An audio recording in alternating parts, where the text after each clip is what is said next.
Welcome to online classes of Shivaji Group of Institution. Student, myself Jitendra Tripathi, and today we are going to explain next topic of this chapter.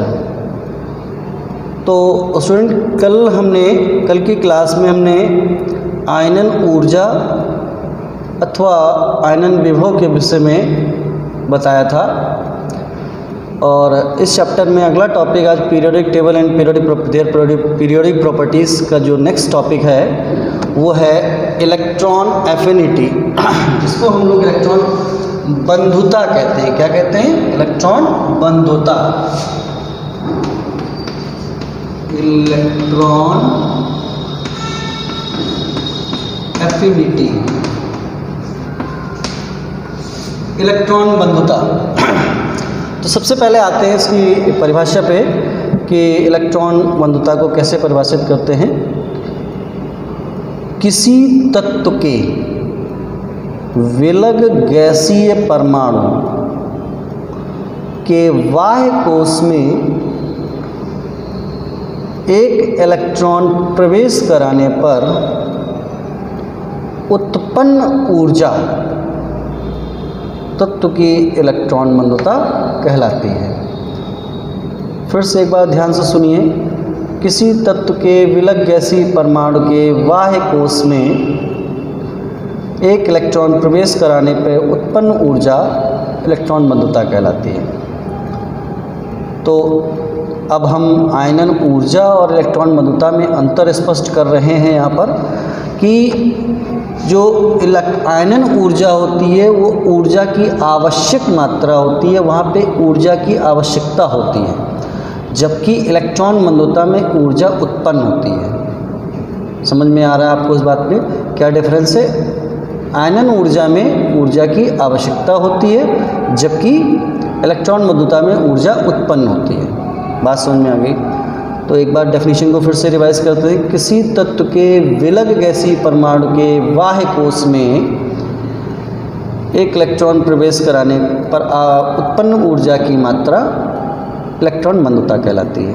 तो इसको हम जरा किसी example से समझाने की कोशिश करेंगे।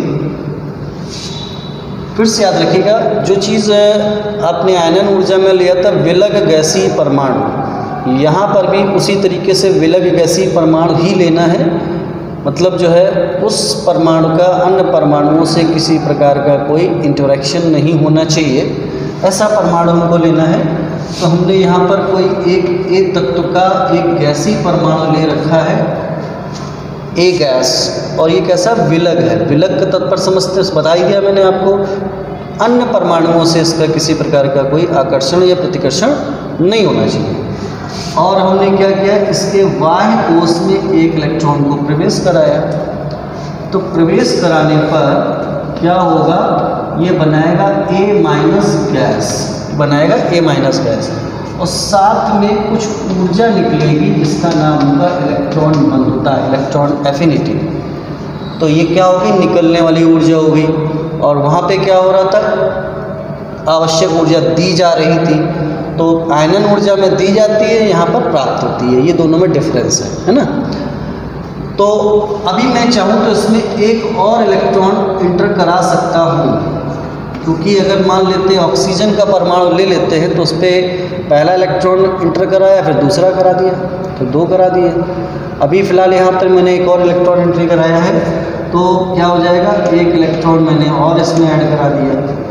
क्या बनेगा जा करके, ए डबल माइनस गैस, और यहाँ पर इलेक्ट्रॉन बंधुता एनर्जी निकलेगी जा करके।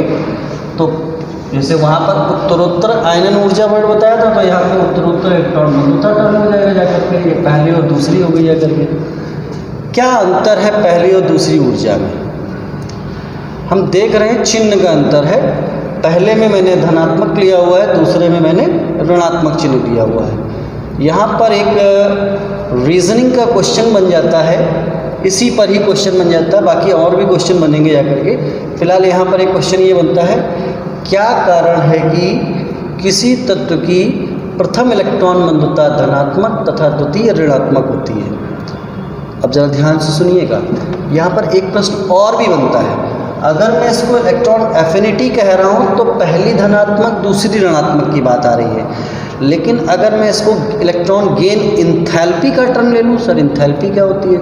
इंथैल्पी भी एक ऊर्जा का स्वरूप है, हीट का एक साइन है, हीट का एक अलग फॉर्म है। तो वहाँ पर इंथैल्पी जब वर्ड होता है तो यहाँ पे चिन्ह पलट जाते हैं, क्योंकि उसको मैं डेल्टा एच से रिप्रेजेंट करता हूँ। तो यहाँ पर क्या होता है, वो पहली ऋणात्मक होती है, दूसरी धनात्मक होती है। ऊर्जा की बात कही जाएगी तो पहली धनात्मक दूसरी ऋणात्मक, और इंथैल्पी की बात की जाएगी तो पहली ऋणात्मक दूसरी धनात्मक हो जाती है। और दोनों ही प्रश्नों का जो उत्तर है वो सेम है, आंसर में कोई प्रॉब्लम नहीं है, बस क्वेश्चन पूछे जाने का अंतर होता है। तो स्टूडेंट यहाँ पे कंफ्यूज भी हो जाते हैं कि सर ने हमको पहली इलेक्ट्रॉन बंधुता धनात्मक दूसरी ऋणात्मक बताई हुई है, लेकिन क्वेश्चन आया है पहली ऋणात्मक इलेक्ट्रॉन इंथैल्पी और दूसरी धनात्मक आया हुआ है।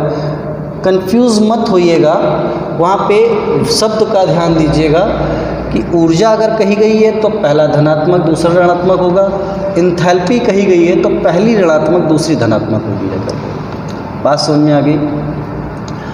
अब हम यहाँ पर इसका आंसर देते हैं कि एक्चुअली में ऐसा होता क्यों है। तो पहली ऊर्जा धनात्मक, ये तत्व का विलय गैसीय परमाणु है, इसके बायकोष में मैंने इलेक्ट्रॉन को डाला। तो चूंकि इलेक्ट्रॉन उसमें डाला जा रहा है तो एक काम किया जा रहा है, वर्क किया जा रहा है, तो वर्क करने में एनर्जी का लॉस होता है। इलेक्ट्रॉन जैसे ही इसके अंदर गया तो इसने ऊर्जा को निकाला, तो क्या हुआ, काम करना और काम करने के बाद ऊर्जा उत्पन्न होना। तो ये दो प्रकार की ऊर्जाएं होंगी। जो हमने इलेक्ट्रॉन डाला ये होगी वर्क, जो हुआ ये इनपुट वर्क हो गया, और जो एनर्जी निकली जाके वो आउटपुट हो गया। तो इनपुट और आउटपुट का डिफरेंस, अंतर पॉजिटिव होता है, ठीक है ना। तो जितनी ऊर्जा मैंने डालने में लगाई उससे कहीं ज़्यादा मुझे प्राप्त हुई, तो दोनों का डिफरेंस हो गया पॉजिटिव। बात समझ में आ गई।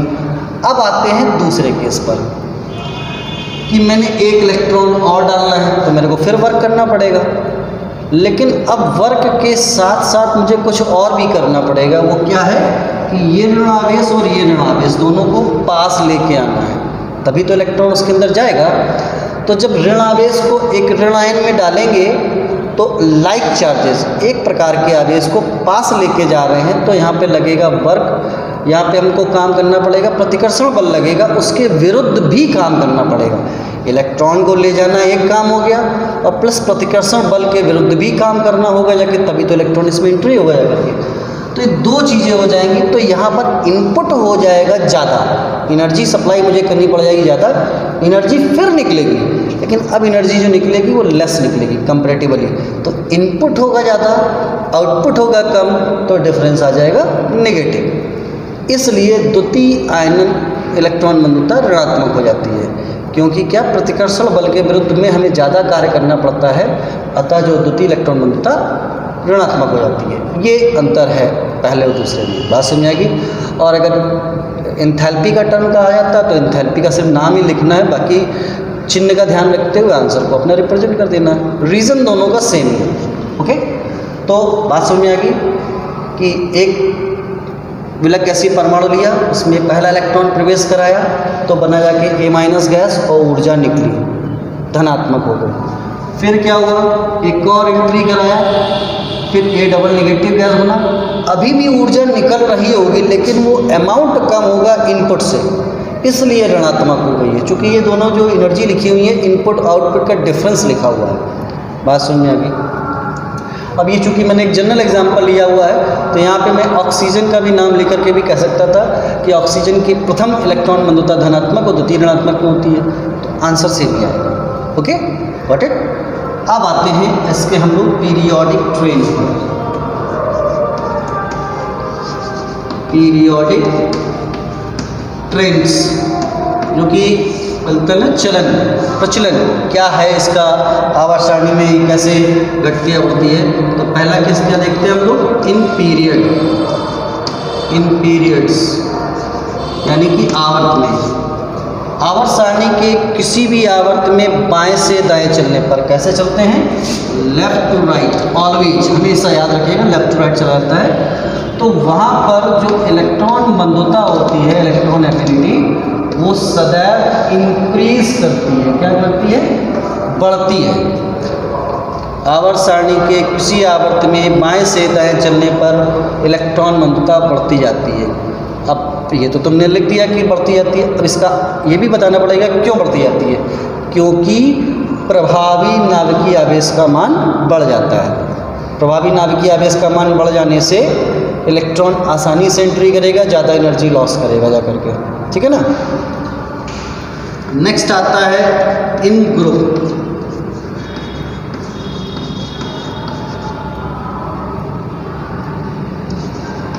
इन ग्रुप में क्या करते हैं? Top to bottom. कैसे चलते हैं? Top to bottom.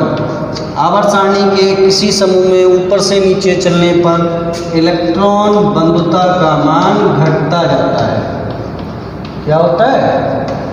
घटता जाता है। क्यों घटता जाता है? क्योंकि बाह्य कोषों की संख्या बढ़ती जाती है, और बाह्य कोषों की संख्या बढ़ जाने से क्या होता है? नाभिक से बाह्य कोष की दूरी बढ़ जाएगी, तो इलेक्ट्रॉन उतना आसानी से प्रवेश नहीं करेगा, एनर्जी कम निकलेगी जाकर, तो इसलिए इलेक्ट्रॉन बंधुता का मान घटता जाता है। बात समझ में आएगी?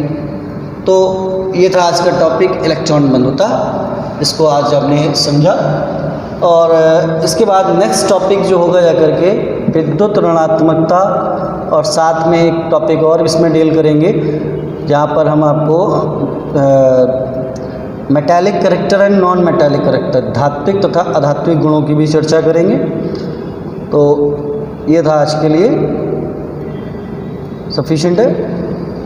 Okay, thank you for attending the class.